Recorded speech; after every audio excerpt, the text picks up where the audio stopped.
Today, our France road trip officially comes to an end.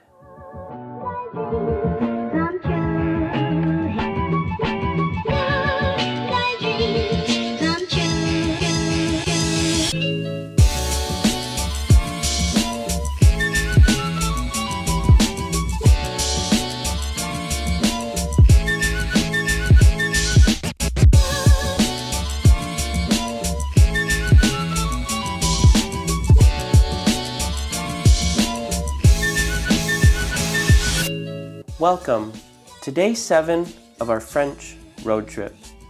Today, we're exploring 5 iconic Parisian landmarks. Namely, these are the Louvre, le Jardin des Tuileries, or the Tuileries Garden, the Tour Montparnasse skyscraper, le Catacombs de Paris, or Paris's catacombs, and Père-Lachaise cemetery. In addition to taking some nice strolls around the city. With our week-long Northern France road trip crossing the finish line and officially concluding, we spent the last 3 days in and around Paris. With this, I've split Paris into 3 parts. Part 3, or this video, consists of our 3rd and final day exploring Paris. If you'd like to learn more about the destinations visited in Paris Part 1 and Part 2, or the landmarks explored during the first half of our road trip, stay tuned to the end of the video. Our last day would have us leaving the Parisian neighborhood we stayed in for the last 2 nights, heading for central Paris, taking the metro and a short walk. Welcome to the Louvre.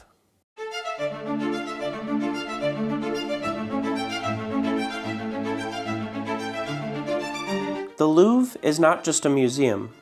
It's a palace, fortress, and symbol of art and power in Paris.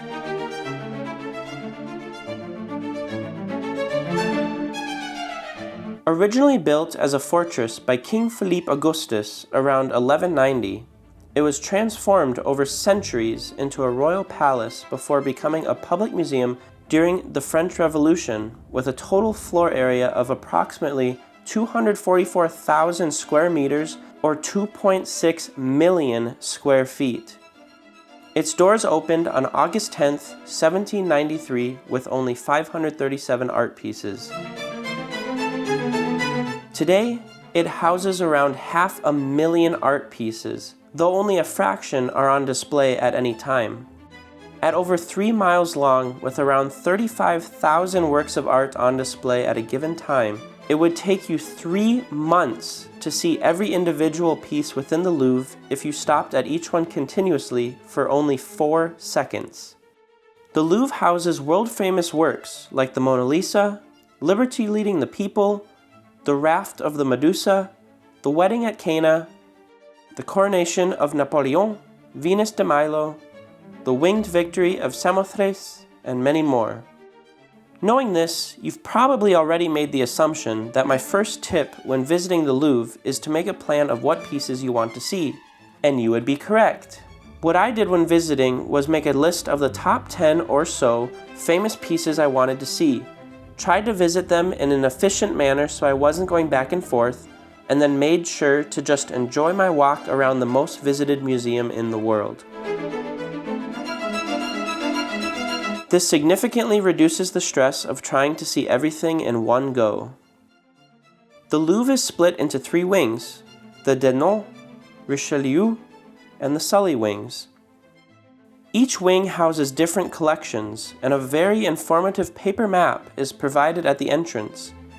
Make sure to take one, because with its sheer size, large crowds, long lines, and bottleneck traffic, it can be easy to get overwhelmed and even lost within the museum. In some instances, it may only be necessary to visit 1 or 2 of these wings to visit your selected pieces, so make sure to do some research beforehand.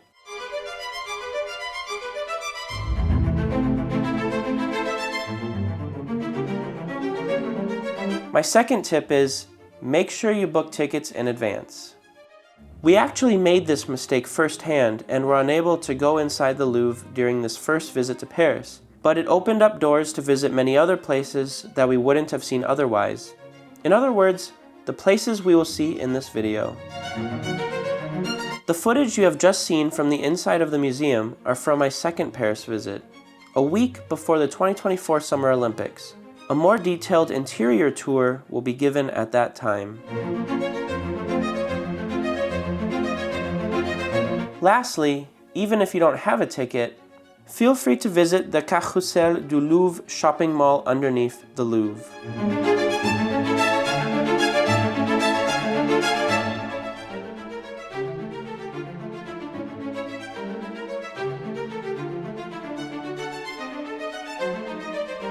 Pro tip: with this, there is a second entrance in the museum at the end of this mall that not many people know about. I was able to get into the Louvre without waiting a second in line while the main entrance was completely backed up. A fun fact: during Napoleon's reign, specifically between 1803 and 1814, the museum was named the Musée Napoléon, and some pieces he acquired were later returned after his downfall.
From here, we walked past the Arc de Triomphe du Carrousel.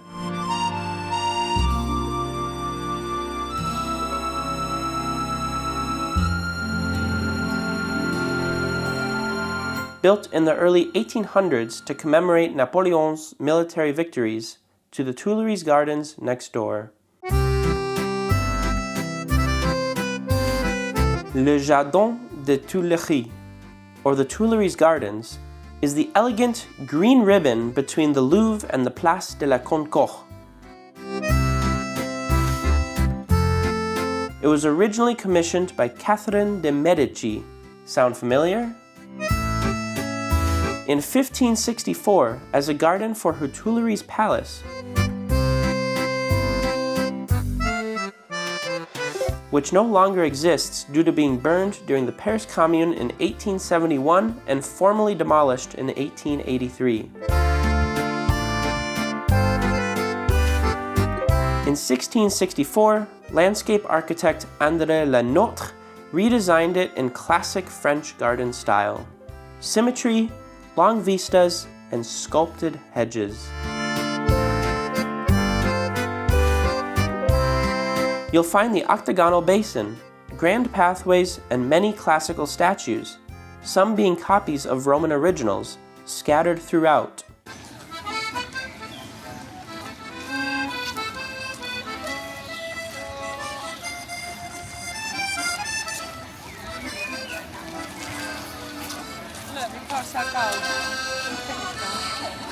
Feel free to captain a toy sailboat or just sit back, relax, and enjoy the beautiful scenery.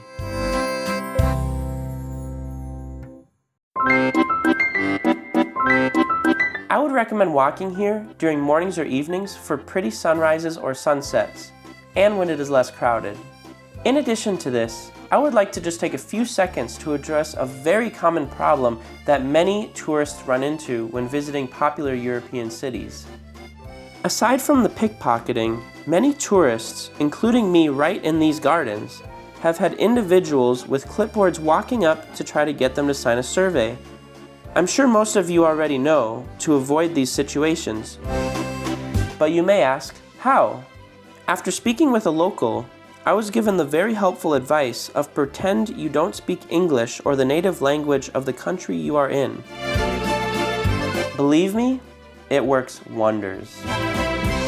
In my case, which again occurred in the Tuileries Gardens, I pretended to speak only Spanish by simply saying, "No hablo," or "I don't speak." The clipboard person instantly said, "Sorry, my bad," turned and went for another target. Now you can't say you didn't learn anything.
From here, we walked past the Musée d'Orsay, which I will again go into more detail during my next Paris visit, and headed towards the Tour Montparnasse skyscraper.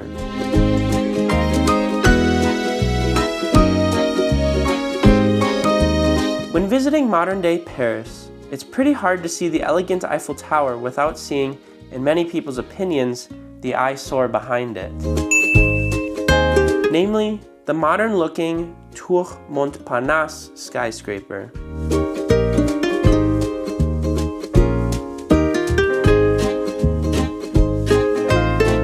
The Tour Montparnasse is central Paris's most prominent modern skyscraper on the left bank.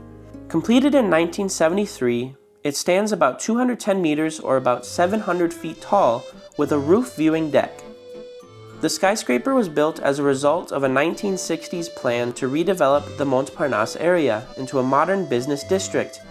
However, its construction was so highly controversial, mainly for disrupting the classical Parisian skyline, that Paris city officials eventually implemented a ban on buildings over 7 stories tall in the city center just a few years later. Today's skyscrapers are now placed in the La Défense district.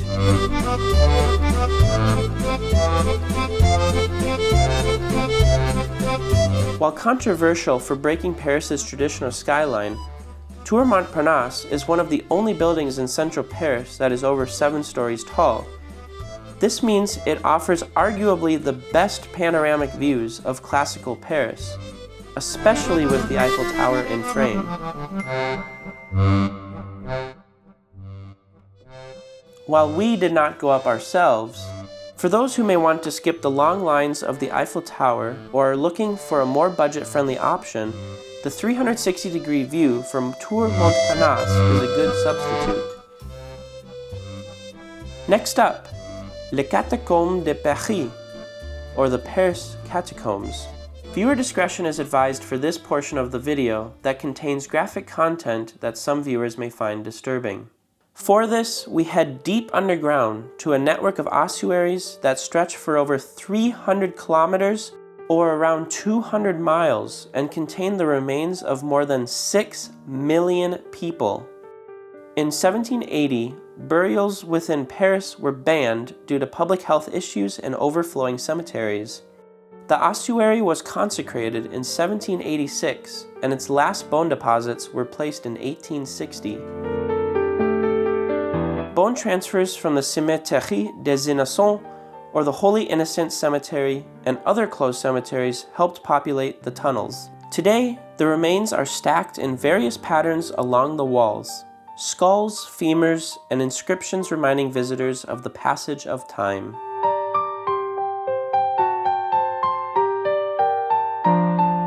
Perhaps the most famous warning inscription at one point of the tour reads, Arrête, ceci l'empire de la mort, which means, stop, this is the realm of the dead, and is placed before entering the bone corridors. Public access began in 1809, and a register was placed at the end of the route, letting visitors record thoughts. The public tour covers only around 1 mile of the network. It's one of the most unique experiences in the city, but also one of the busiest, so it's best to book tickets online in advance since only 200 visitors are allowed inside at a time. With this, make sure to only book tours through the official Catacombs of Paris website that goes on the official authorized path. Watch out for fraudulent tours that are illegal and dangerous. The tunnels stay a cool 57 degrees Fahrenheit or 14 degrees Celsius year-round, so bring a jacket and good shoes for the 131 steps down and 112 steps back up. It's a unique, eerie, fascinating, and unforgettable experience, a glimpse into the depths of Paris both literally and historically. For those that find human remains disturbing or can become claustrophobic, I may recommend skipping this experience as a good portion of the path is in very tight quarters, especially when in an area with lots of people. Many spaces are very narrow and have low ceilings, being around 6 feet tall.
Our final stop will continue the theme as we visit Père-Lachaise Cemetery.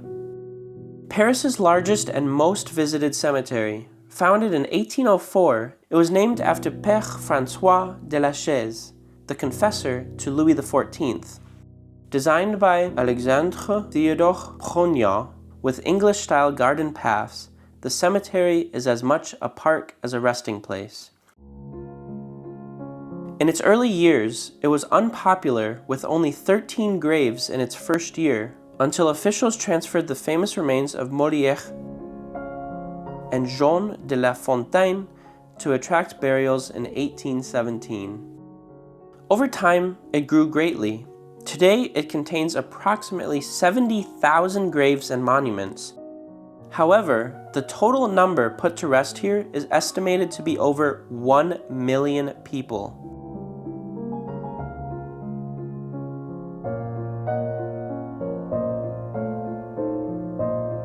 One sobering sight, the Mur de la Fédérée, or Communard's Wall, where 147 commune soldiers and 19 officers were executed during the suppression of the Paris Commune in 1871.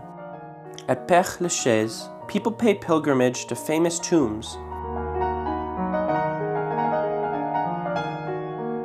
Jim Morrison, Oscar Wilde, Edith Piaf, Colette, and the individual we sought out, Frédéric Chopin. A stop to Chopin's grave is a must for classical music lovers. Born in Poland in 1810, Chopin spent much of his adult life in Paris. When he died in 1849, his body was buried here at Père-Lachaise, but his heart was removed and sent back to Poland, his homeland. His tomb is white marble, marked by a sculpture of Euterpe, the muse of music, weeping over a broken lyre. Fans leave flowers all year round, even in winter. At 44 hectares or 110 acres and a multitude of weaving paths, one will need a map to find specific tombs. As usual, Google Maps can come in handy as well. Père-Lachaise is perfect for one who is looking for a quieter experience, ideal for reflection and learning about life stories.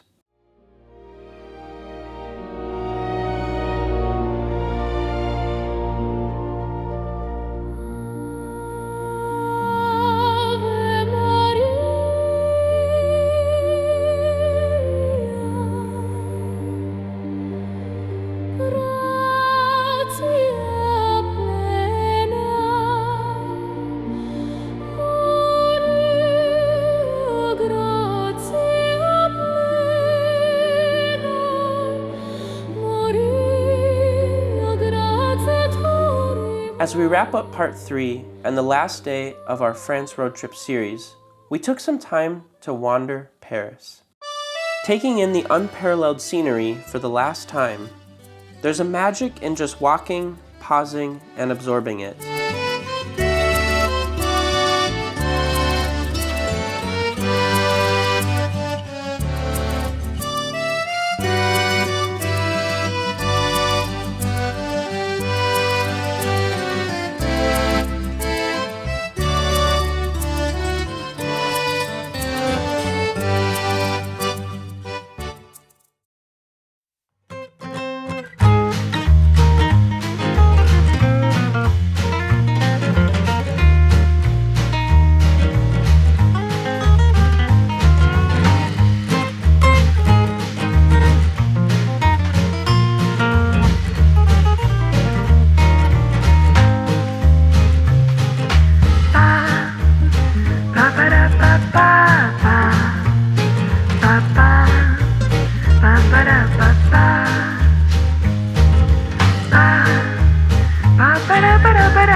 here we are, the end of the road.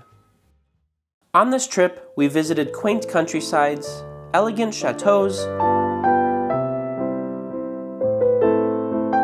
one-of-a-kind villages and cities,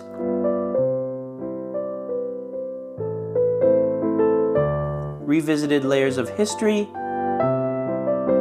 and finished in the capital city of France, full of big monuments and special moments. Merci beaucoup for joining me on this journey. I hope you enjoyed my first travel series on YouTube. I know I enjoyed making it for you. To enjoy the full journey, feel free to click the link below. With this, if you've enjoyed this France road trip series, feel free to hit the subscribe button, give a like, and leave a comment telling me your favorite moment. From here, we stayed the night at Chouette Hotel.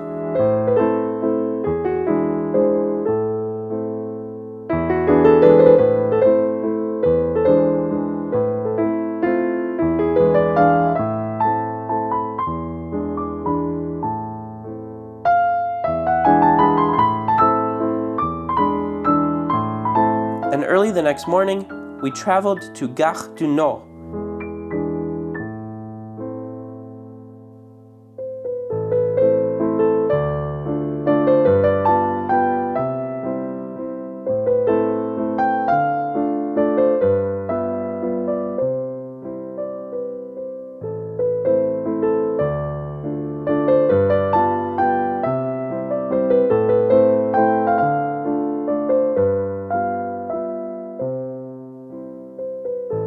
Where we split off from the rest of the group to take the Eurostar train through the famous English Channel tunnel and head to the UK for the next segment of our pre-study abroad trip.